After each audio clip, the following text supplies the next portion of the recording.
Hail and well met. This is Chibiabos, and this is a guide to Elemental Fall and Enchantress. Kind of a tutorial for playing my particular style, which involves using the sovereign profession called Beastlord.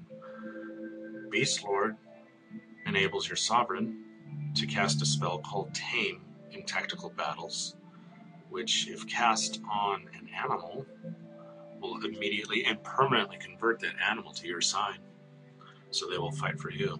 And using this, you can eventually build up a powerful army of animals to fight. And this offers advantages over a trained army in 3 different ways. First, you don't have to tie up time in your cities building troops. Second, animals that are fighting for you do not require a guildar for maintenance, unlike trained troops. So your economy will do a bit better without having to pay wages, basically. And third, several animals have some unique abilities and skills and spells that are very powerful and can really help you out on the battlefield. Now, there are 2 magical proficiencies that are useful for me playing Beastlord style: life and water. I tend to only play kingdoms. I don't know if death can help out, but the spell of the Mantle of Oceans is probably one of the most important. It's one I can only get when I get to the 2nd level of life and water. It needs both.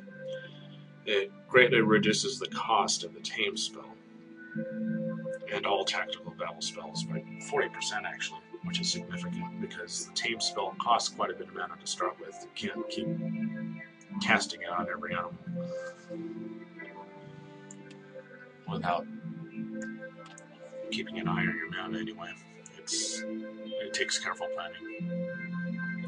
Among talents, there are 3 I like, but having picked 2 magical proficiencies, I only have 2 points to spend, so I have to take a weakness. I choose Clumsy, which takes careful planning. It causes your sovereign to accidentally strike a nearby ally sometimes when you're trying to hit an enemy. There are ways to avoid that if you're careful.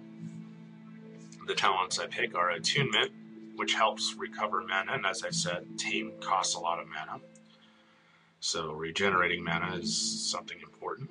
I choose Brilliant, primarily for the spell mastery, because that reduces the chance that attempting to cast Tame will get resisted, or other spells either, so it's useful all around.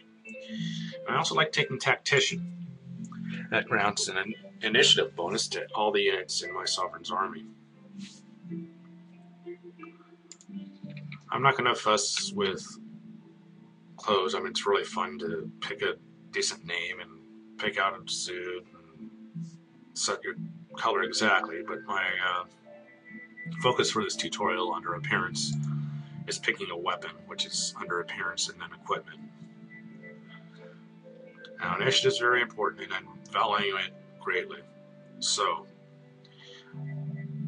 I'm primarily concerned with initiative for weapons. This war staff that it starts you with, no initiative bonus, no initiative penalty.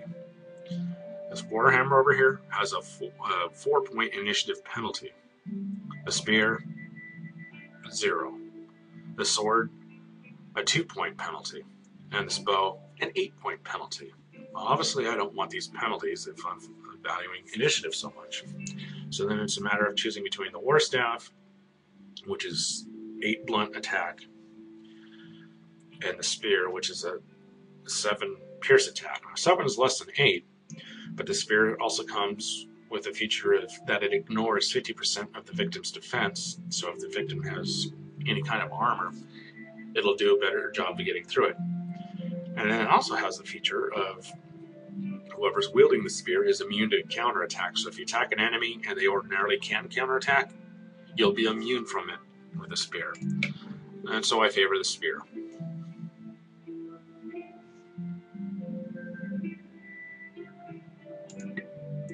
Go ahead and get through this, and we'll get on to the game setup.